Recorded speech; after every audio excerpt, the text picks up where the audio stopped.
Segundo episodio de Inmunidad Consciente, queremos traer y compartir la historia de Carlos. Entonces, Carlos ha vivido con an- espondilitis anquilosante y recuerden que yo hablo Spanglish, yo he vivido muchos años en Canadá, entonces voy a tener las palabras muy atravesadas. También queríamos traer en este espacio, introducir algo para mejorar la accesibilidad a las personas que nos estén escuchando. Entonces, es importante que ustedes como que se hagan una imagen de cómo somos nosotros.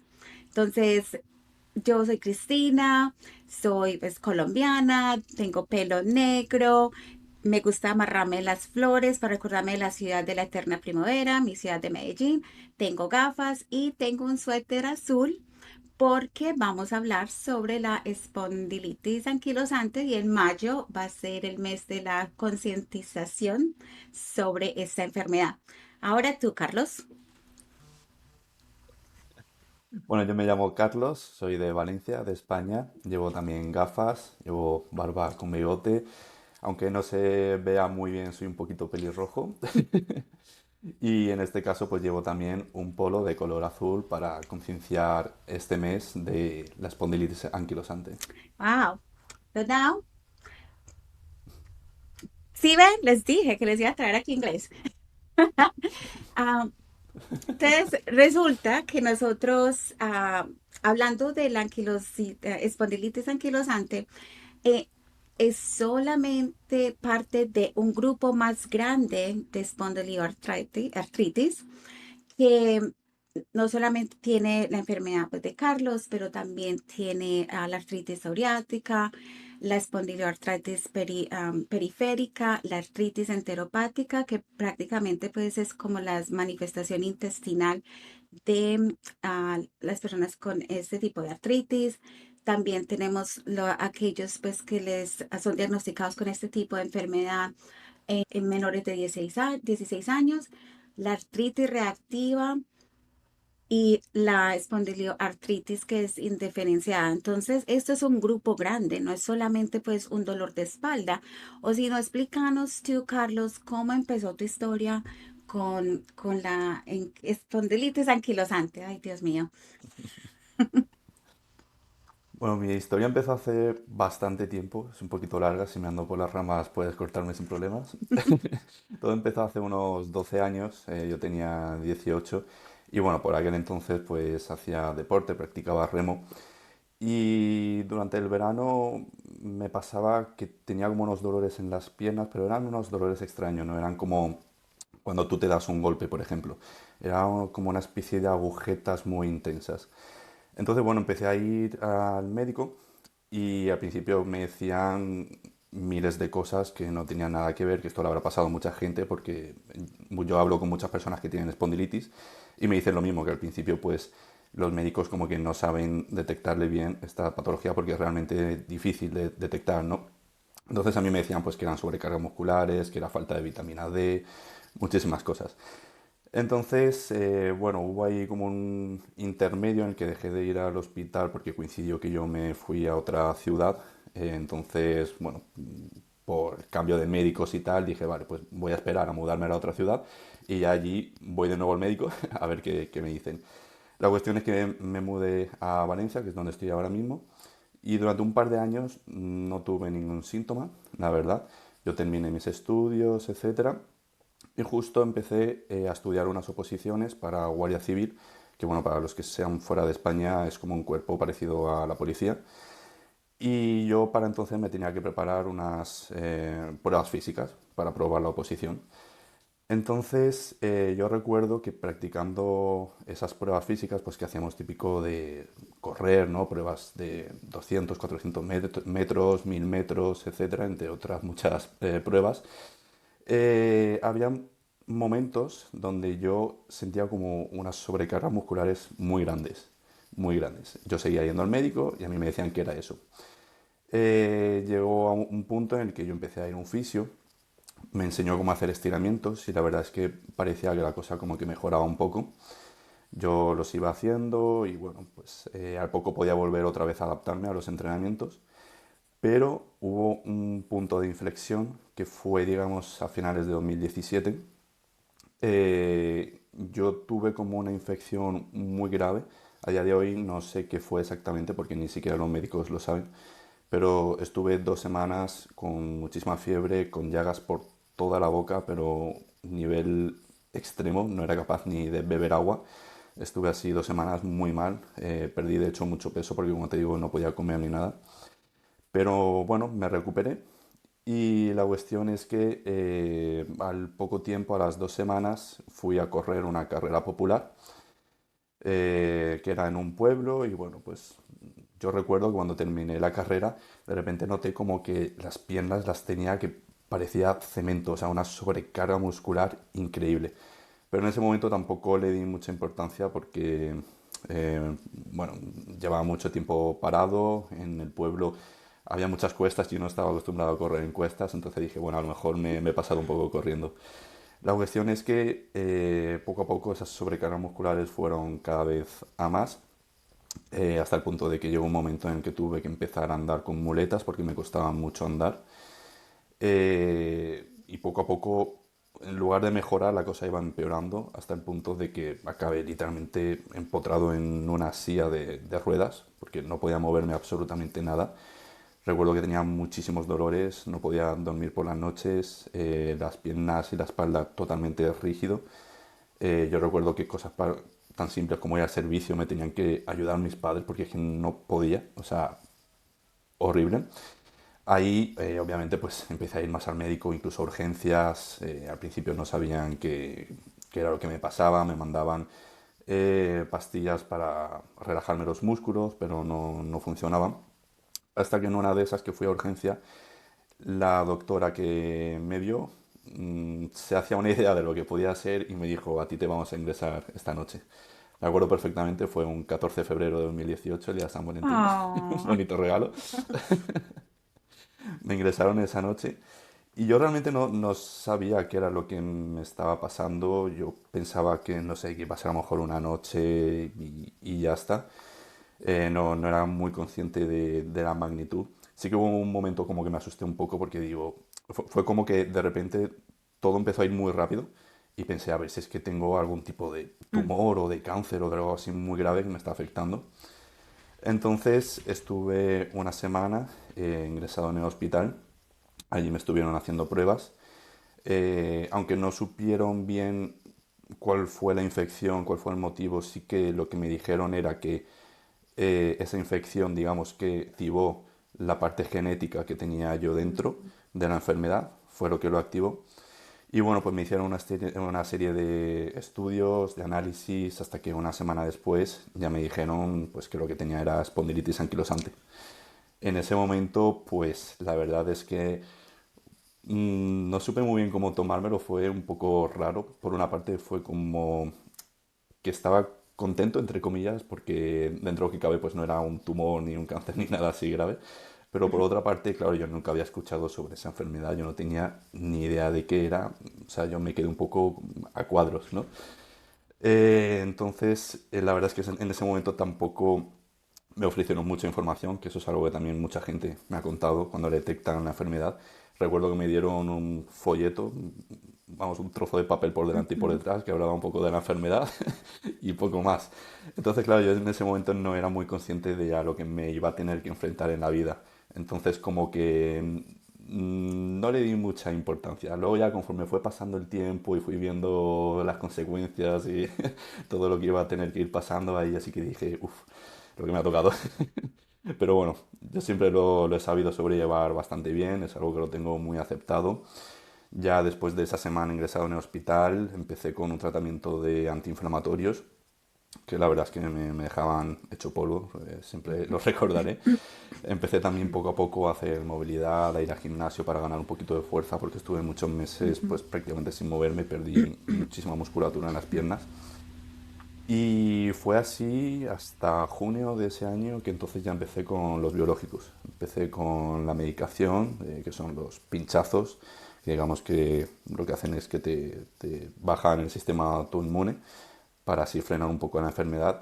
Y a partir de ahí fue como un cambio radical, la verdad, porque los antiinflamatorios sí que me ayudaban un poquito, pero no me hacían suficiente efecto y ya a partir de la medicación, que tardó más o menos unos 3 meses o así, digamos que ya para finales del verano de ese año, ya empecé yo a notarme que podía hacer vida normal. Ah, ahora qué cambio. Y aquí para los que nos escuchan, y pues siendo muy claro que nosotros no somos reumatólogos ni médicos, pero somos pues pacientes viviendo. Recuerden que los biológicos son tratamientos pues un poco más avanzados, también están en la categoría de las drogas modificadoras pues de las enfermedades reumáticas. Tenemos los convencionales que son como el metotrexate, pues la sulfasalazina, bueno, esos y también los biológicos que tienden a ser un poquito más como, como dentro de la medicina más precisa que van a ir directamente a ciertos anticuerpos. Entonces también para la espondilitis anquilosante ahí pueden utilizar algunos que sean más específicos que ayudan como digamos a disminuir esos anticuerpos que se están atacando el cuerpo. Pero entonces, en unos episodios más adelante vamos a traer expertos reumatólogos para que nos expliquen mejor eso, pero nada más Sí, como para una sí, aclaración. sí. Yo hice un vídeo para YouTube hablando sobre el tema de la medicación, siempre desde un punto de vista personal, porque yo no soy reumatólogo, pero un poco contando pues la medicación que yo utilizo, cómo me afectó, pues tema de efectos secundarios, etcétera. Fue un vídeo que gustó Ujú. bastante, que lo vio mucha gente, pero siempre hay muchísimas dudas, muchísimas preguntas a día de hoy, me siguen escribiendo mensajes. Entonces creo que estaría muy bien el hacer un programa únicamente hablando sobre estas medicaciones, de traer a un experto que realmente sepa, un reumatólogo, y que explique todas esas dudas que pueda tener la gente.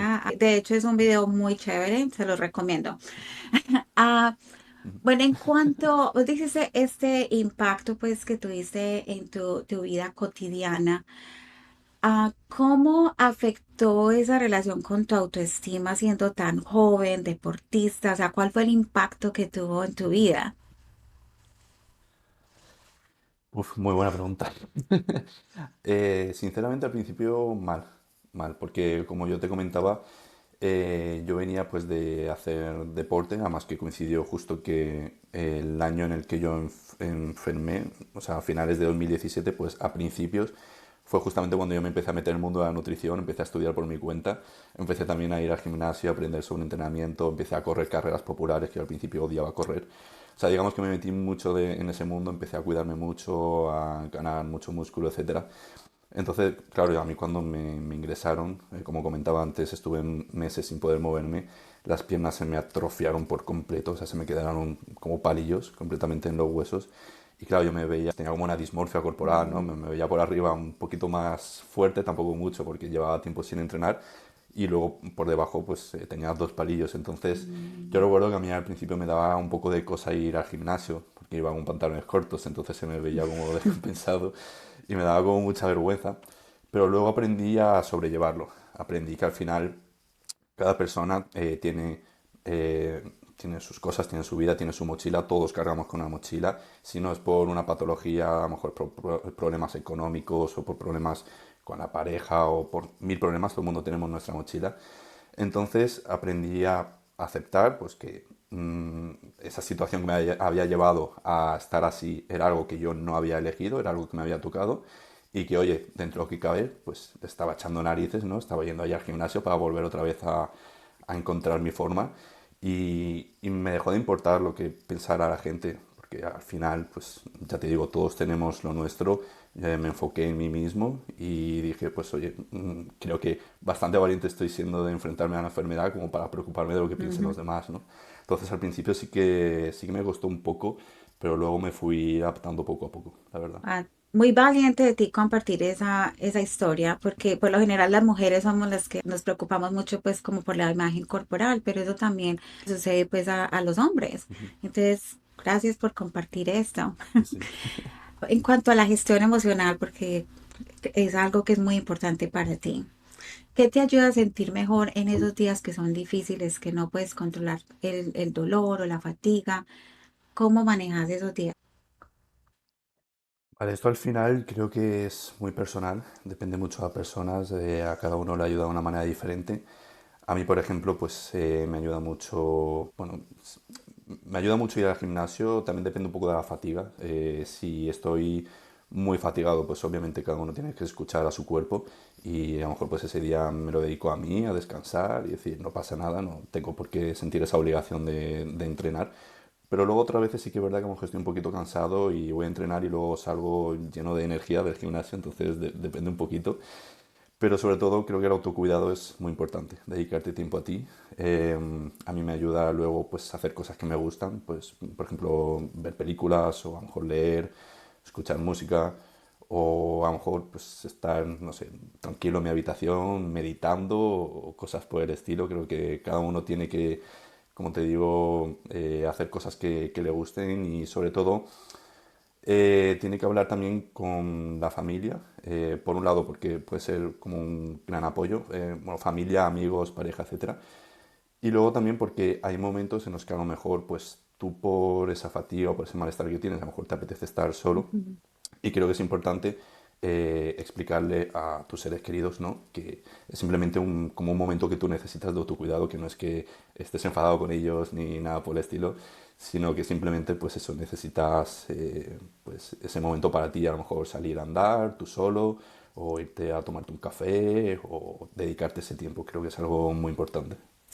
Sí, muy cierto. Y cuéntame un poco, ¿qué le dirías a tu yo del pasado? Que no es muy lejano, ¿cierto? Antes de empezar la enfermedad, cuando no tenías ese diagnóstico sin respuesta, ¿qué le dirías a ese Carlos? No lo he pensado nunca. Eh, que va a ser duro, pero que vas a poder. Al final siempre se puede, siempre. A mí me vienen muchos casos de personas que realmente lo pasan mal y hay casos graves, la verdad. Yo creo que dentro de lo que cabe he tenido bastante suerte con la enfermedad, pero al final todo el mundo puede, todo el mundo. O sea, yo animo a todo el mundo a que no se venga abajo, que busque siempre ayuda en asociaciones o profesionales como psicólogos, psiquiatras, que te apoyes en tu familia, tus amigos, tu pareja, porque de verdad que siempre se puede.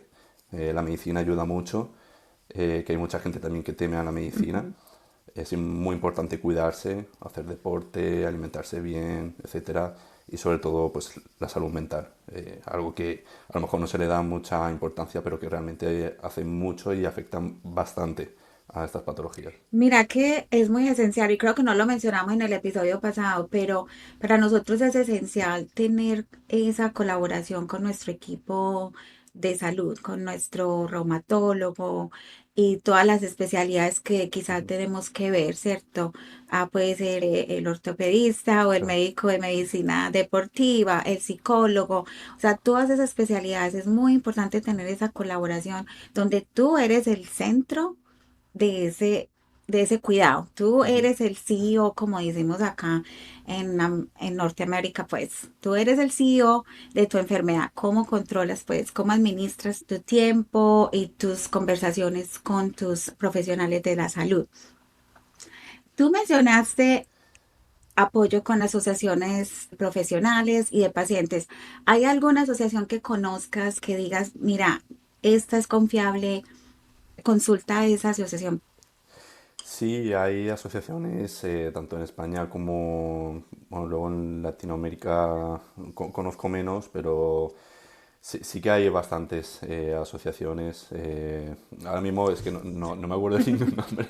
Conozco bastantes, pero las podemos dejar en YouTube si nos ven. Las podemos dejar en la Ujú. descripción.